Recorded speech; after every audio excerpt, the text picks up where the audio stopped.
नमस्ते स्टूडेंट्स। आज हम चलते हैं आगमनात्मक निगमनात्मक पद्धतियों के अंतर पर।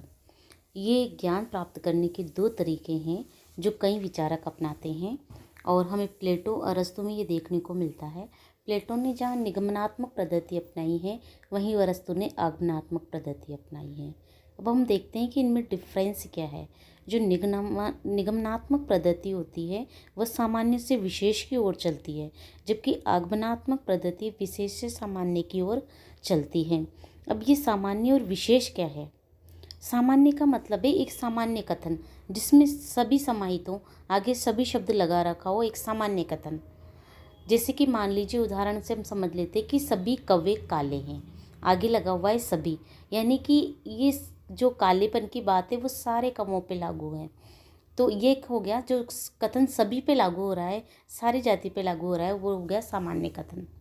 और फिर प्रश्न उठाया जाए कि बताइए कैसे प्रूव कीजिए या साबित कीजिए कि कैसे कौवे काले हैं, तो हम एक तरफ इशारा करके बता देंगे कि देखो वो कौवा काला है, देखो ये कौवा काला है, देखो कौवा कल भी काला था, देखो कौवा आज भी काला है। तो इस तरीके से ये जो हमने उदाहरण दिए हैं, देखो ये, देखो वो, देखो ये क्या है? विशेष कथन है। इसमें हम किसी एक कौवे को इंगित करके कह रहे हैं, ये एक विशेष कथन है।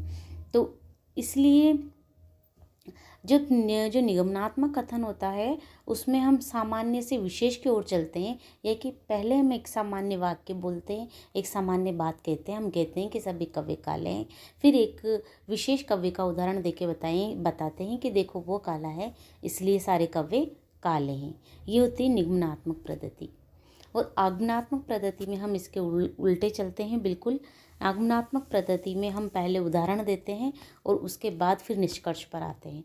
जैसे कि हम कहेंगे कि देखो ये वाला कौवा काला है, देखो वो वाला कौवा काला है, देखो कल भी काला था, देखो आज भी ये कौवा काला है, या यहाँ पर भी काला कौवा बैठा है, वहाँ पर भी काला कौवा बैठा है। जब हम बहुत सारे उदाहरण दे के दूसरे को बता देंगे, किसी एक कौवे का बहुत सारा उदाहरण दे के हम बता देंगे, देखो ये, देखो एक विशेष चीज़ का उदाहरण दे के बता देंगे, तो अंत में उस व्यक्ति के दिमाग में क्या निष्कर्ष आएगा कि नहीं, कौवे काले होते हैं। उसके दिमाग में निष्कर्ष बन जाएगा कि कौवे काले होते हैं।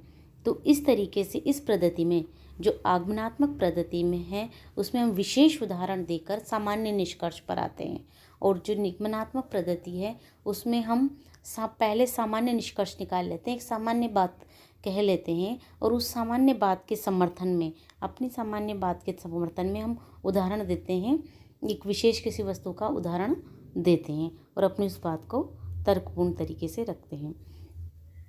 ये थे आगमनात्मक निगमनात्मक पद्धति का अंतर। आगमनात्मक पद्धति को अपनाया अरस्तु ने और निगमनात्मक पद्धति को अपनाया है प्लेटो ने। आज तक इस वीडियो में इतना ही। धन्यवाद।